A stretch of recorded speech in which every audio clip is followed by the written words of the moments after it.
El domingo que pasó estudiamos datos introductorios a la carta de Santiago, que espero hayan venido, y si no vinieron, espero que lo hayan escuchado. Entre otras cosas, resaltamos el autor de la carta, los destinatarios y el contexto histórico en el que dicha carta se escribió. Por supuesto que eso facilita y aclara. De hecho, todos los que no vinieron y todos los que no lo escucharon están aquí sin saber nada. No se preocupen, yo me voy a esforzar para que al menos el estudio de hoy lo logren entender. Pero esto es como intentar aprender las consonantes si no me aprendí las vocales. Pero bien, las vocales solo son 5, las consonantes son, ¿qué me acuerdo yo de cuántas?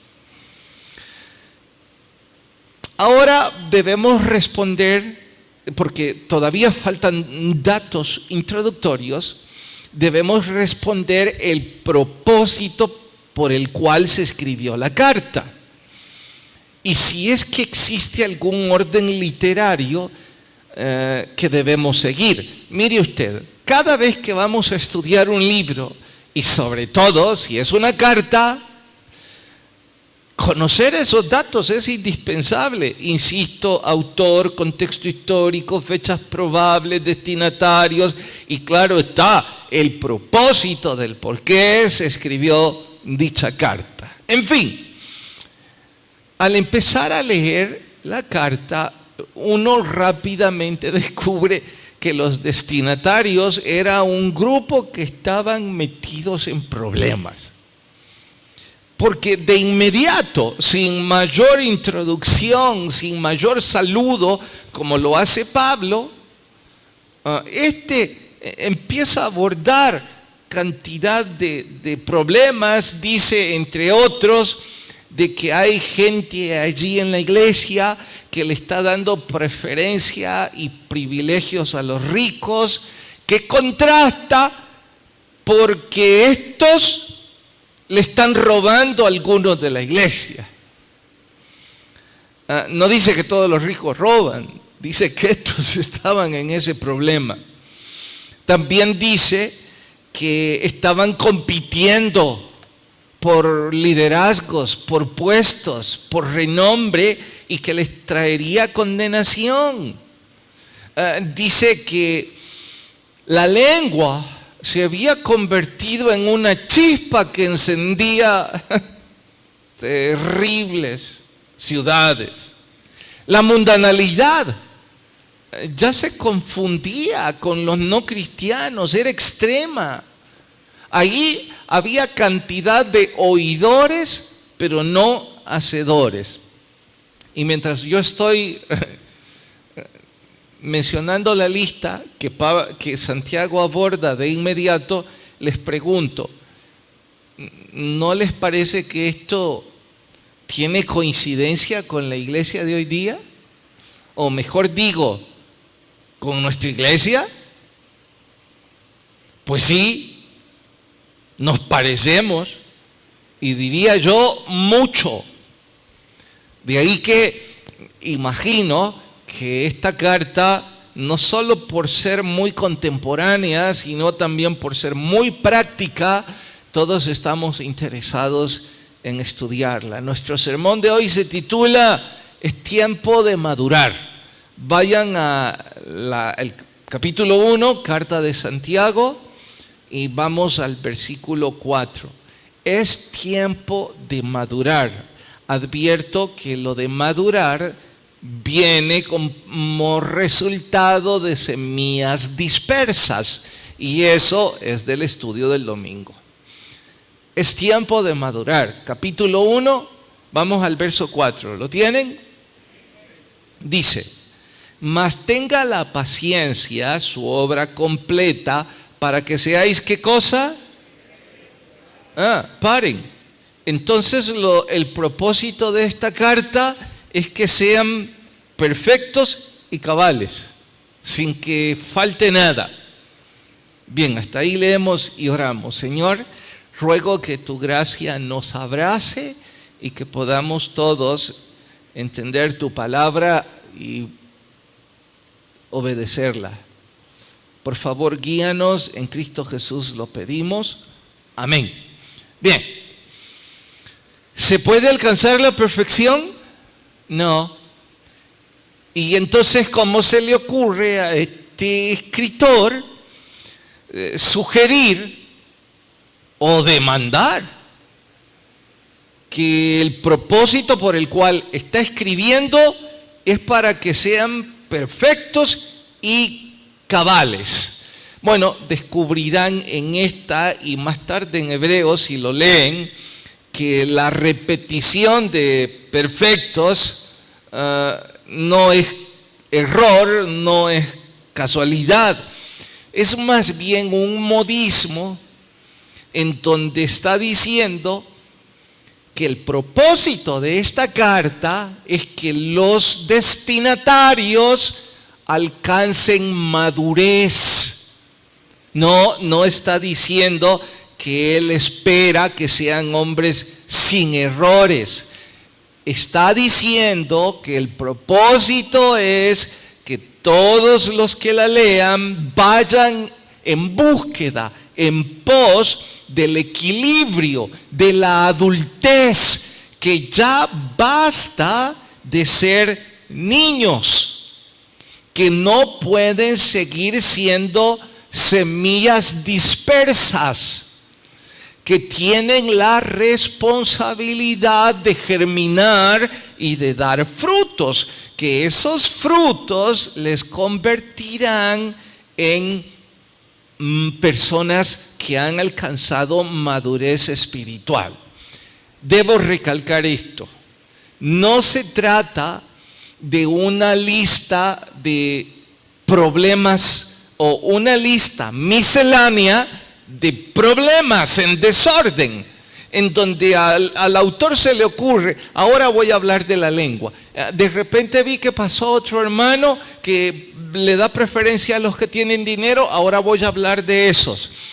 Luego, cuando terminó el culto, me di cuenta que iban algunos que querían privilegios. Bueno, entonces ahora abordo eso. No es ese el estilo de este escritor. Todos esos problemas tienen la causa común. ¿Cuál? Inmadurez. Son semillas. No están creciendo después de tanto tiempo que ya deberían haber dejado de ser niños. Siguen siendo bebés. Él está diciendo, la iglesia no es una guardería para infantes. La iglesia debe ser un taller para personas adultas. Pero aquí yo tengo que abordar, dice él, como si estoy en medio de una cantidad de bebés a los cuales hay que consentir. Así es que el propósito de esta carta es que los lectores alcancen madurez, que la busquen, que vayan en pos de eso, que asumamos en este mismo momento la exhortación bíblica y que yo me haga un autoexamen y diga, ¿tendré alguna madurez espiritual o sigo siendo un niño? Yo quiero creer que la mayor parte de ustedes y yo hemos adquirido al menos una pizca de madurez, al punto que con adultez decimos, bueno, no hay un aparato que mide mi madurez espiritual. No me importa, porque cualquier cosa que abone a madurez, yo quiero recibirla, y yo quiero ponerla en práctica. ¿Por qué? Porque su madurez hoy por hoy, sea cual sea su grado de crecimiento, le da la sensatez, le da la humildad, le da la pizca de necesidad. Perdone que regrese al ejemplo anterior. Una persona que quiere liderazgo, sin sentarse 2 veces a adorar al Señor y a estudiar la Biblia, es una semilla dispersa. No ha alcanzado ningún tipo de madurez. ¿Por qué? Porque la Biblia grita nuestra necesidad de alimentarnos antes de querer alimentar a otros. Ellos, con la arrogancia de un niño, con la altivez de un adolescente de 12 años que puede hacerlo todo, dice, yo no necesito eso. Y así se van el domingo a una misión. Acarrean condenación. Bueno, si tuvieran una pizca, reconocerían y dirían, pues no, yo necesito sentarme y adorar al Señor desde que comienza la alabanza. Ahora lo digo recalcando este punto. No importa cuánta madurez hayan alcanzado los adultos que están escuchando esto. Dirán, yo necesito alcanzar madurez. ¿Por qué lo declaran? Porque están creciendo. Porque tienen adultez, porque tienen madurez, eso les da sensatez, eso les da humildad. Los que están haciendo caso omiso y piensan que no necesitan esto, son los que no están creciendo. Que ahora mismo pueden concluir, no necesito. A veces el pastor no dice nada que tenga que ver conmigo. Yo diría, no solo a veces, repetidas veces. No digo nada a lo mejor que tenga que ver con usted. O a lo mejor algunas veces no me preparé como debí. Pero el Espíritu Santo siempre habla, aun cuando los predicadores no decimos una palabra. Y sentarnos a adorar al Señor no es opción, es una necesidad. Eso lo sabe el cristiano con madurez. El cristiano con madurez no está aquí por interés que se resuelvan sus problemas. No está aquí por necesidad, no está aquí por costumbrismo religioso. El cristiano con madurez está aquí porque ama al Señor. Y sabe que adorarlo es necesario. Sabe que nos llena, sabe que nos reconforta, nos fortalece y de paso el estudio nos ayuda. Bueno, aquí entonces estamos en el punto en donde debemos preguntarnos, oiga, y hay algunas cosas que yo puedo ocupar para autoexaminarme si estoy yendo en pos de la madurez. Pues sí, hay cuando menos 3 recomendaciones que usted y yo debemos poner en práctica. La primera está en el verso 22. Me voy a anticipar porque todavía no hemos llegado hasta ahí, pero me va a servir. Vayan al verso 22. No, mejor hasta el 23. Dice, porque si alguno es oidor de la palabra, ¿pero qué? No hacedor. Este es semejante al que considera en un espejo su rostro natural. Atentos, voy a explicar no ya este tema, sino más bien esas 3 características, cosas, actividades que podemos poner en práctica para saber si vamos en pos de la madurez. Voy a ilustrarlo.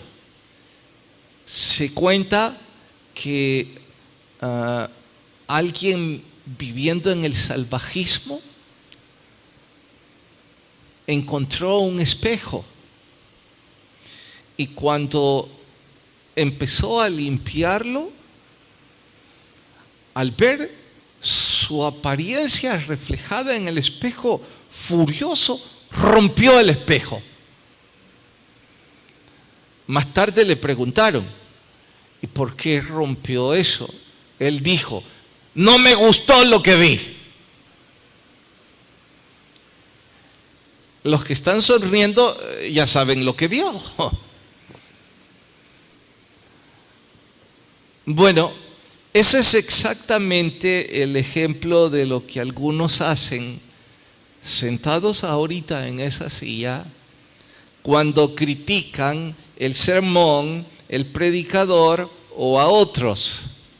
Están rompiendo el espejo porque no les gustó lo que vieron.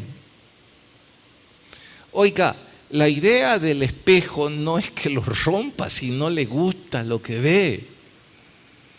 La idea del espejo es que tenga la humilde actitud de hacer cambios.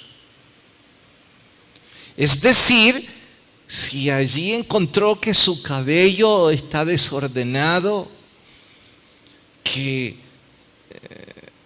su rostro está desalineado, que su ropa está sucia, bueno, puedo peinarme, puedo cambiarme ropa. Qué absurdo que porque no me gusta yo rompo el espejo. Entonces una persona que se ve frente a un espejo para corregir lo que no le gusta es una persona que está alcanzando madurez. Usted dirá, no, pastor, aun cuando fue ilustrativo, ya no hay gente tan absurda como ese salvaje que rompe el espejo. Bueno, yo he escuchado gente que consigue espejos a su medida. Es decir, algunos espejos como que pervierten la escena y lo hacen más delgado. Y como ahora hay un espejo todavía mucho más tecnología de punta, estoy hablando de las cámaras en los celulares, se toman fotografías, les pasan el Photoshop, si es que así se llama, y luego les encanta lo que vieron. Pastor, hice correcciones. Wow. Tenga la humildad. El espejo no está arruinado al mostrarle que tiene más libras de peso, ni es que el pantalón encogió.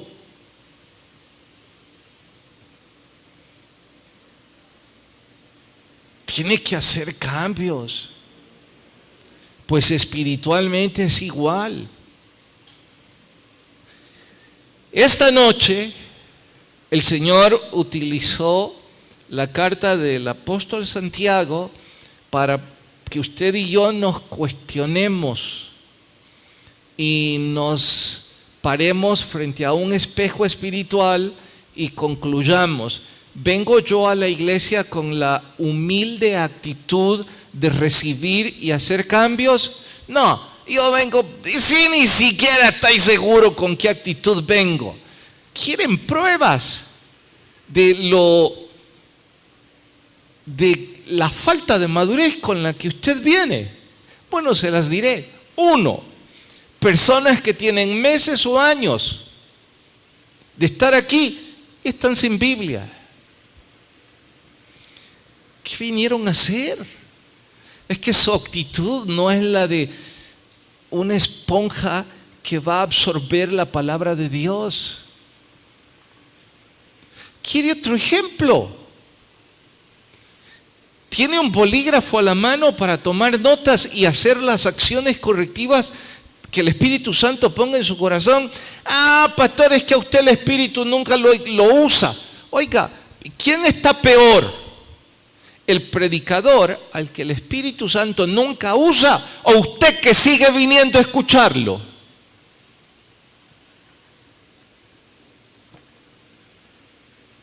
Se parece al salvaje que quiere romper el espejo. ¿Quiere más ejemplos? Ahora mismo está aburrido, aburrida.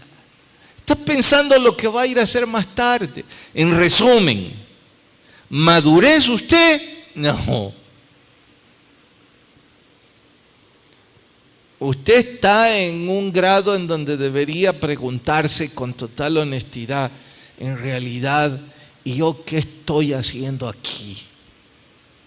Porque algunos se van a responder, están por jugar fútbol. Y como esa es su prioridad, le entendemos, bien por usted.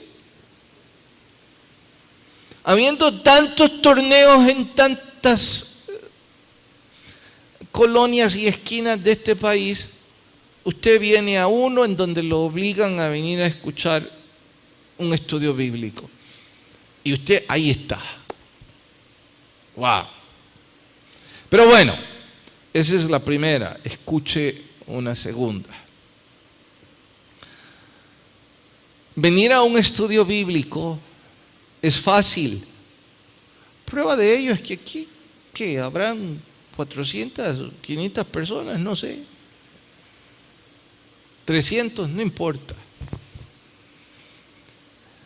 Discutir sobre este estudio bíblico también es fácil. Argumentarlo, platicarlo. ¿Saben qué es lo difícil? ¿Saben qué es madurez? Intentar practicar lo que se viene a estudiar. Eso es otra historia. Allí dice que unos solo son oidores. Así se decía antes en las universidades, al menos en la que yo estudié, cuando uno estaba en alguna materia que asistía, pero no la inscribía. El catedrático preguntaba, ¿y usted qué está haciendo aquí? Soy oidor nada más. ¿Y por qué no la inscribíamos? Porque ya la habíamos aplazado antes y temíamos volverla a aplazar, entonces mejor preferíamos estudiarla antes de volverla a cursar. Pero aún como oidores estábamos muy atentos. Bueno, Santiago dice que en las iglesias hay una cantidad de oidores que no han alcanzado madurez. Porque si tuvieran una pizca de ella, si estuvieran en pos de la adultez espiritual, bueno, entonces estarían intentando ponerla en práctica, obedecerla. Ya habrían tomado la decisión de recibir a Jesús en su corazón, ya se habrían bautizado, ya estarían congregándose 2 veces por semana, ya habrían preguntado cómo involucrarme y servir, ya estarían diezmando, ya estarían intentando resolver asuntos de su vida. ¿Por qué?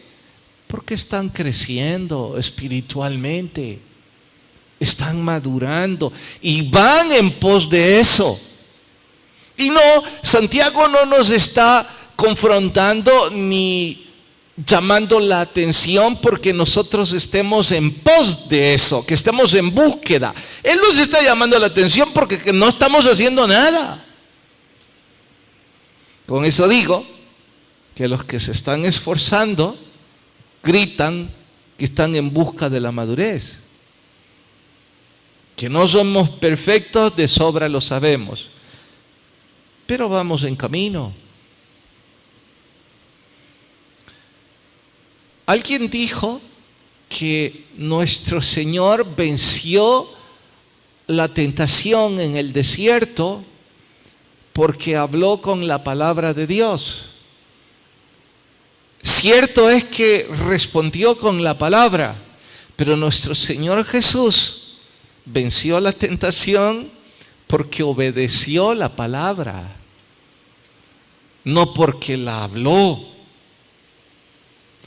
No es asunto de hablar sobre ella, es asunto de esforzarnos por obedecerla.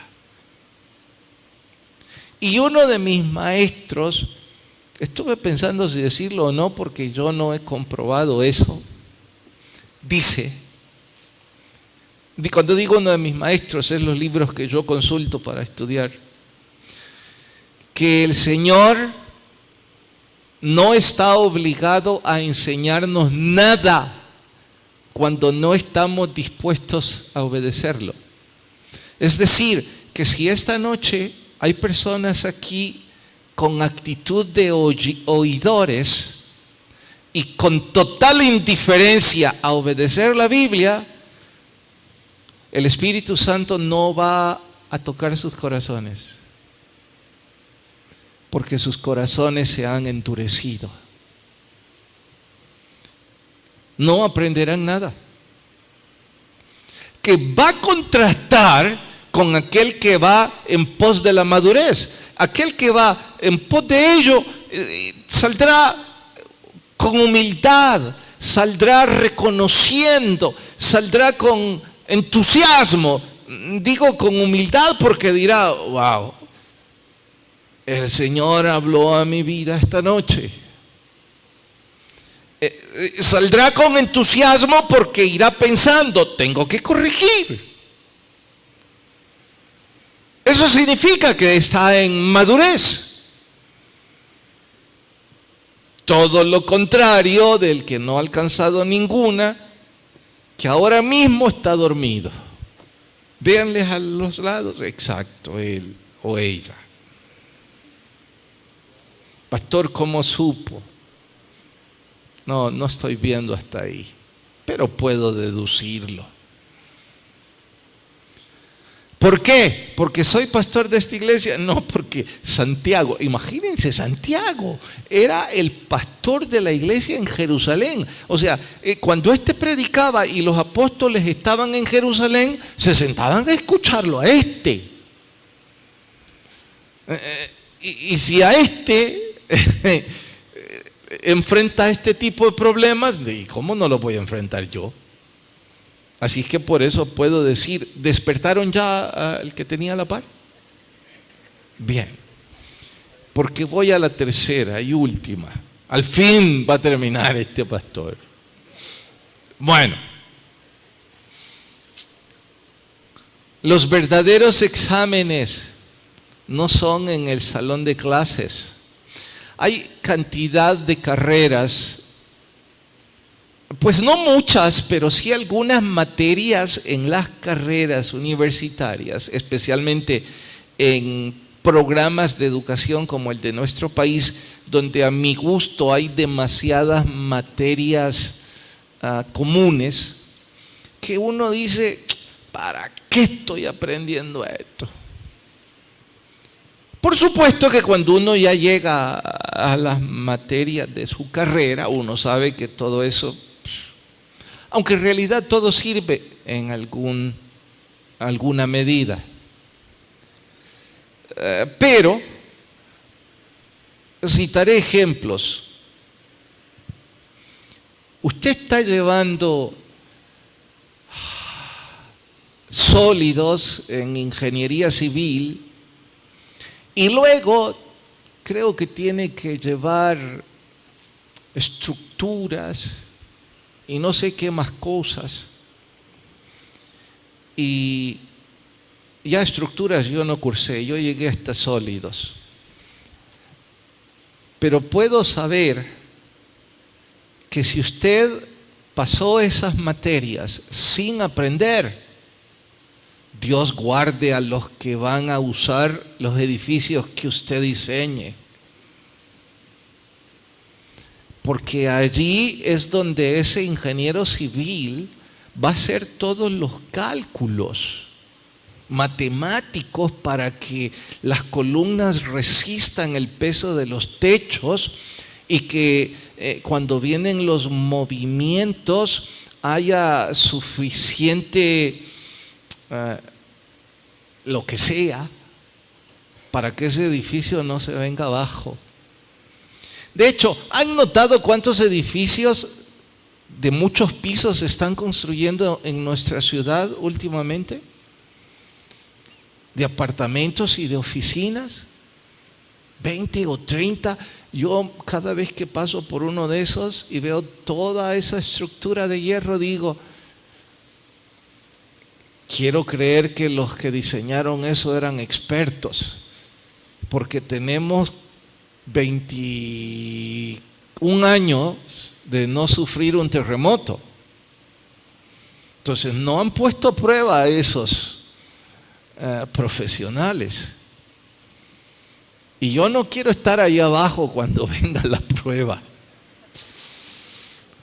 Bueno, estoy diciendo que la prueba de los exámenes no viene en el salón de clases, sino que cuando venga el terremoto. Estoy diciendo que alguien que estudia medicina, anatomía número 5, no sé cómo se llaman las materias de ellos, la verdadera prueba no va a ser cuando estén en el examen escrito, sino cuando tengan a un paciente que sus signos vitales los está perdiendo y que está a punto de morir. Y ese médico, ahí se pondrá a prueba su conocimiento. Bien, como ilustración pienso es suficiente para decir esto. Si usted o yo estamos alcanzando una pizca de madurez, vamos a entender que la vida cristiana a veces hay problemas. Y que eso es parte de nuestra madurez, enfrentarlos con actitud cristiana. Vamos a entender con madurez que la vida en Cristo significa sacrificio, entrega, significa darnos a nosotros mismos. Y que de hecho, si ahora mismo hay algunos que mientras yo estaba poniendo el ejemplo de congregarse 2 veces por semana, de bautizarse, de diezmar o cosas parecidas, si ya eso les parece un peso insufrible, si ya eso les incomoda, no saben todo lo que viene después. Yo diría, eso no es carga. En lo absoluto. Carga, entre otros ejemplos, es la que está sufriendo ahora ese predicador o ese hombre de negocios que por la causa de Cristo están acusándole de cosas que nunca hizo y está por perder su empleo, está por perder su reputación. No porque le dijeron si va a ir a la iglesia o no.